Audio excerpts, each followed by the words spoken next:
Good morning. Good morning. And it's good to see you all here today.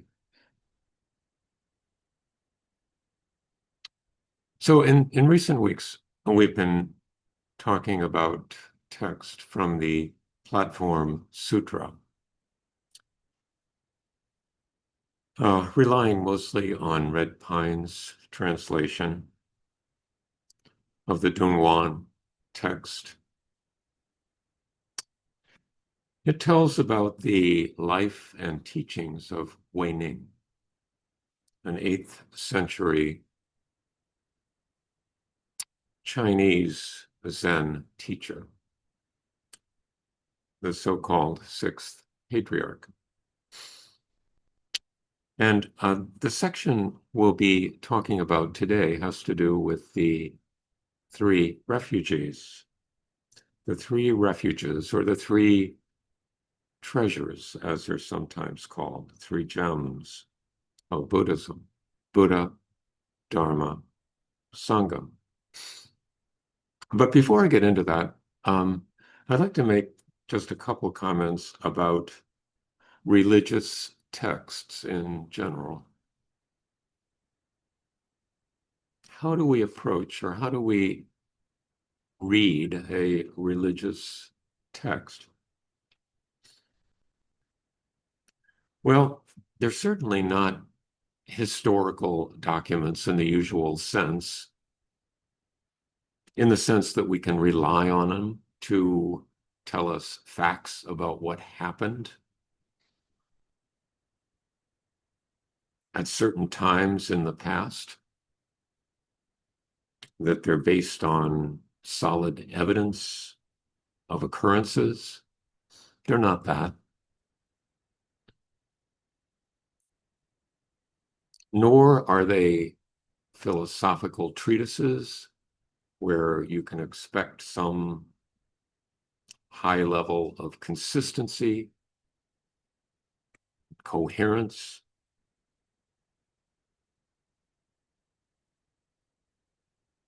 Nor are they just total fiction for entertainment. They have a specific purpose, I think, and this is actually addressed by the Buddha in the early Buddhist teachings.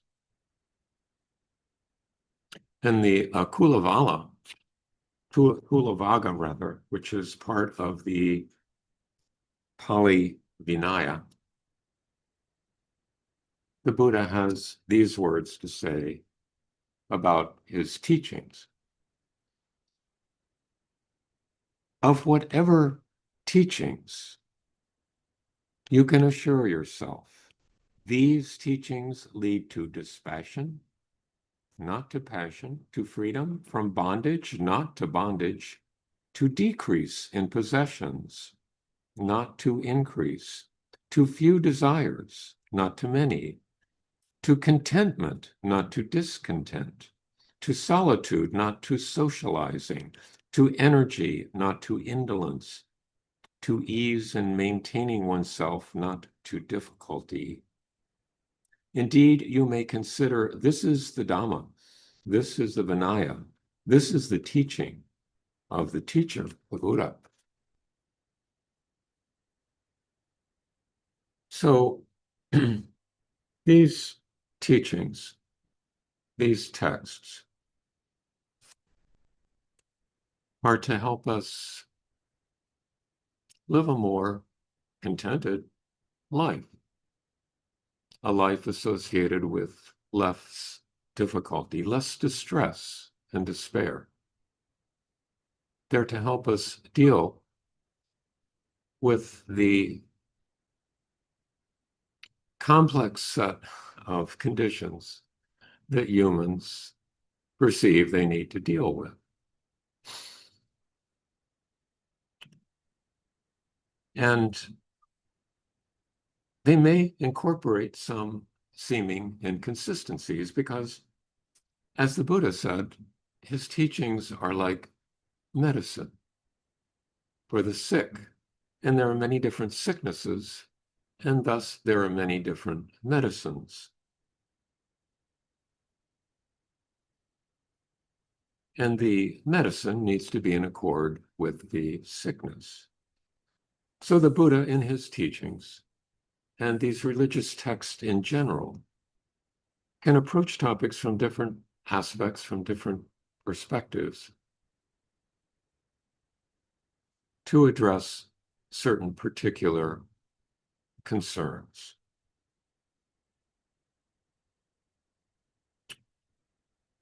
So if we're talking about refuge today, what is refuge?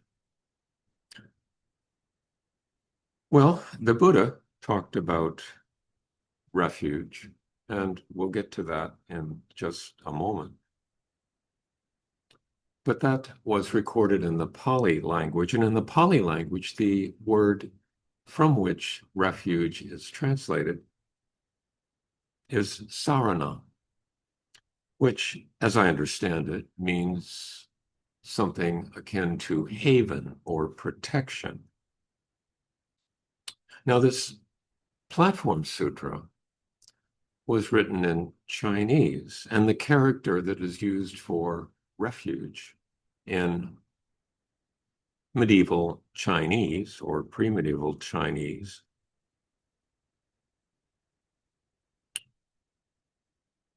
is usually translated literally as return to or rely upon, something we can return to rely upon in various circumstances.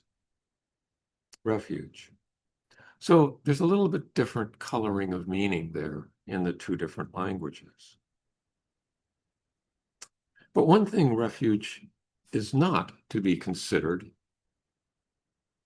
is just a hiding place.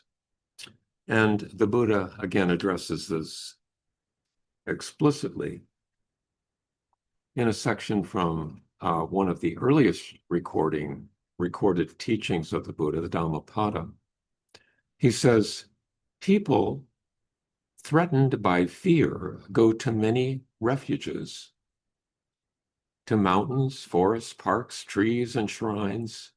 None of these is a secure refuge. None is a supreme refuge. Not by going to such a refuge is one released from all suffering. But when someone going for refuge to the Buddha, Dharma, and Sangha sees with clear insight the Four Noble Truths, suffering, the arising of suffering, the overcoming of suffering, and the Eightfold Path leading to the ending of suffering, then this is the secure refuge. This is the supreme refuge. By going to such a refuge, one is released from all suffering, freed from the effects of suffering.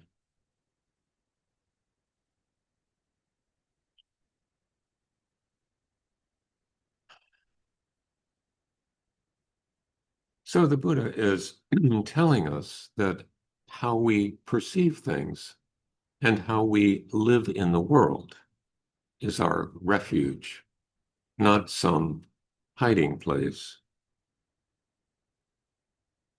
And it's always available. It's always available to us because we incorporate it, or rather, it incorporates us. We'll get to that in a moment. Now, towards the end of the Buddha's life, he again talked about refuge. And there's a passage from the Parinirvana Sutta that addresses this. The Parinirvana Sutta is about the Buddha's last days, the Buddha on his deathbed. And in this section, he's accompanied by his assistant, Ananda, and having a conversation. And the section goes like this. Soon after the Buddha had recovered from that sickness, he had had a very severe bout of what was probably dysentery. He came out from his dwelling and sat in the shade of the porch on the seat spread out for him. Then Venerable Ananda went up to the Buddha, bowed, sat down to one side, and said to him, "Sir, it's fantastic that the Buddha is comfortable and feeling better. Because when the Buddha was sick, my body felt like it was drugged. I was disoriented, and the teachings weren't clear to me.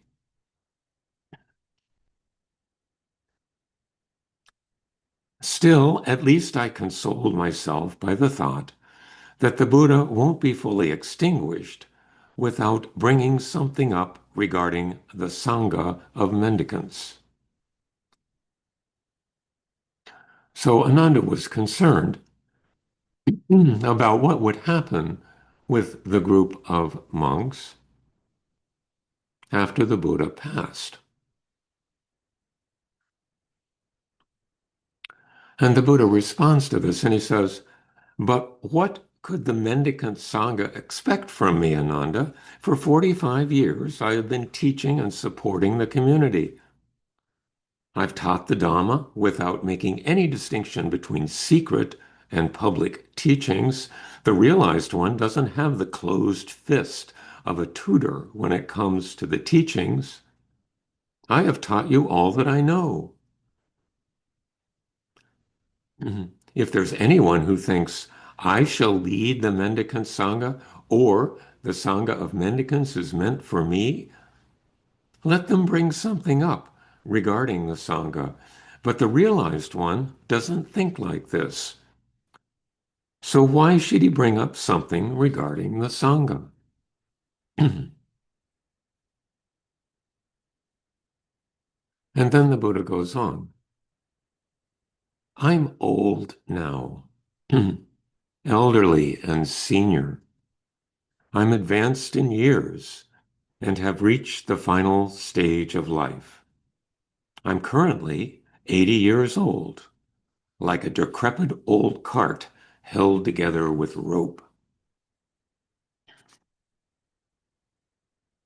Sometimes the realized one, not focusing on any signs and with the cessation of certain feelings, enters and remains in the signless immersion of the heart. Only then does the realized one's body become more comfortable." "Ananda," he says, "live as your own island, your own refuge, with no other refuge. Let the teachings be your island and your refuge, with no other refuge." And how does a mendicant do this? It's when a mendicant meditates by observing an aspect of the body, keen, aware, and mindful, rid of covetousness and displeasure for the world. And then the mendicant observing an aspect of feelings and of mind and of principles, rid of covetousness and displeasure for the world. That's how a mendicant is their own island, their own refuge, with no other refuge. That's how the teaching is their island and their refuge, with no other refuge.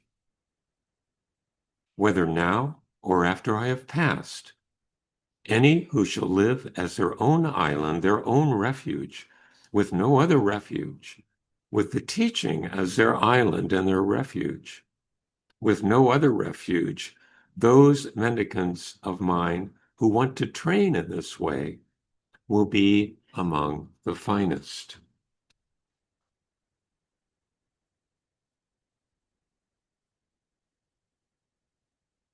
So this text would have been well known to Hui Neng when he wrote about the three refuges or spoke about the three refuges, and his sermon was recorded. And Hui Neng talks about the three refuges in this way.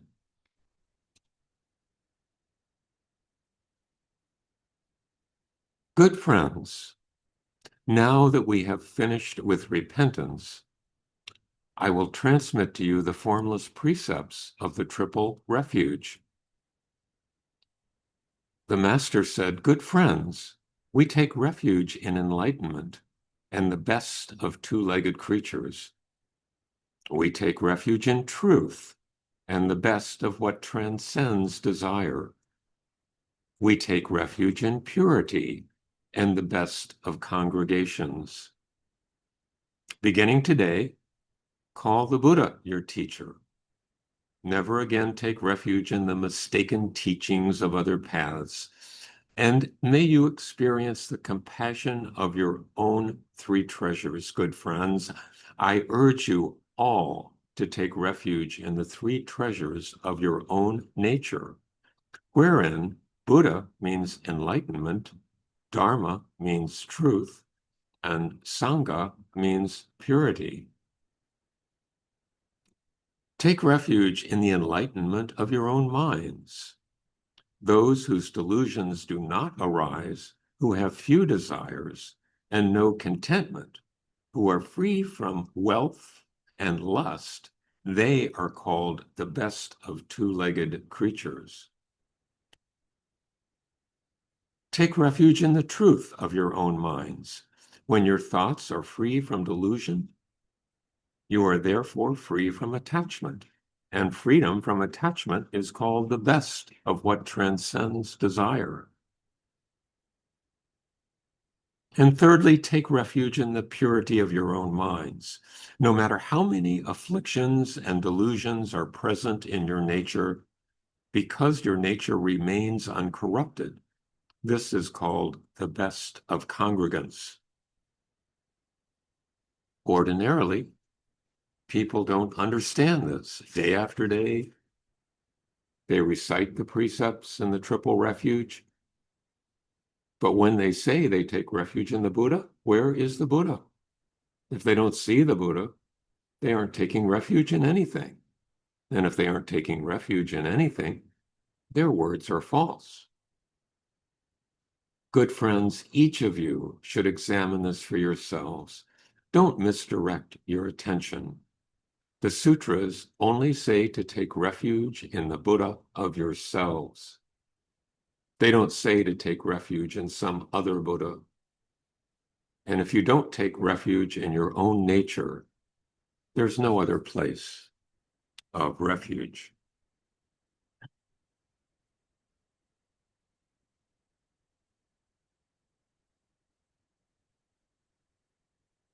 So that is Hui Neng's interpretation of the three refuges. And this follows from an axiom that really pervades all of the Platform Sutra. It's something that Hui Neng assumes. And that is that your true nature is Buddha nature. And Buddha nature is characterized by wisdom, truth, and purity. And that is your true nature. And that true nature is something that everyone, all living beings, have access to.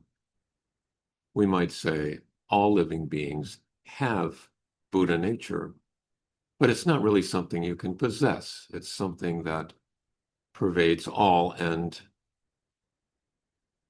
everyone has access to. Well, if everyone's true nature is Buddha nature, why is there so much difficulty out there? Why is there so much evil? Why are people so misdirected? And Hui Neng says this is due to hindrances or coverings, the things that interfere with expression of our true nature.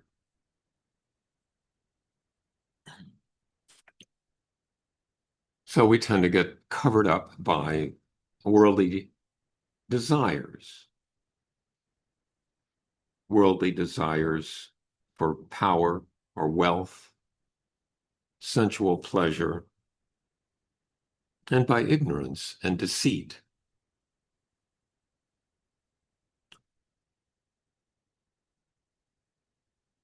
So the teachings are to help free us from these hindrances, to help uncover these coverings and allow us to freely express our true nature, our Buddha nature. And if that were to happen, it's not like everyone would be the same. There would still be great diversity. There are many Buddhas. There are many kinds of Buddhas. So there would be diversity among individuals, but each would be expressing his or her own Buddha nature.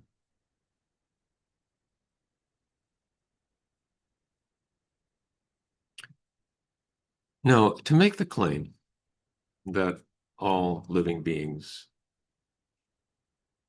are endowed with Buddha nature, that it's our birthright, is kind of an unprovable hypothesis. We don't have any way of measuring or assessing whether someone has Buddha nature or not.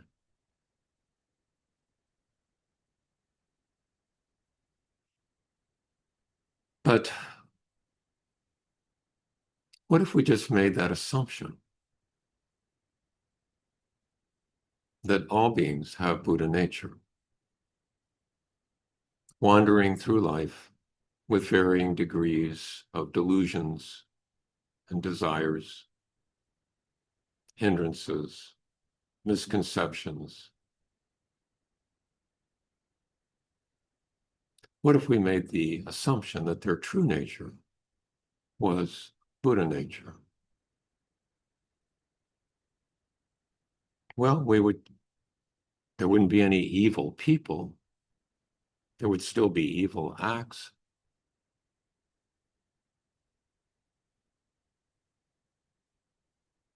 But in a sense, we wouldn't have any enemies.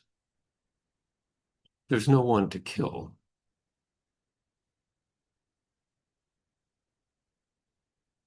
Because the true nature of everyone is Buddha.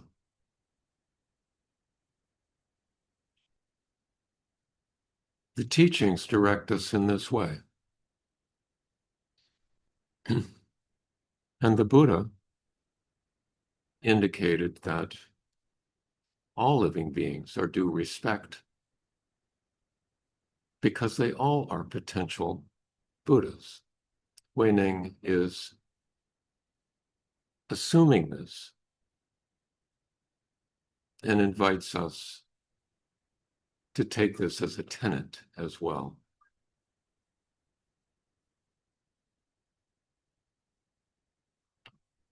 So the message that Hui Neng is telling us about the three refuges is to look inward. Look at your own Buddha nature for guidance, for reliance, and that is your refuge.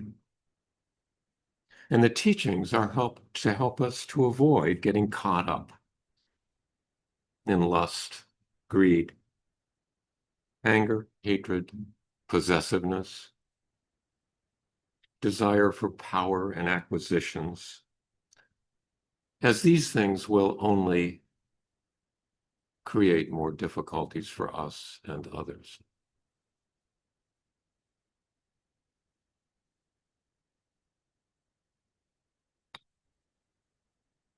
So that is Hui Neng's take on the three refuges. And I wonder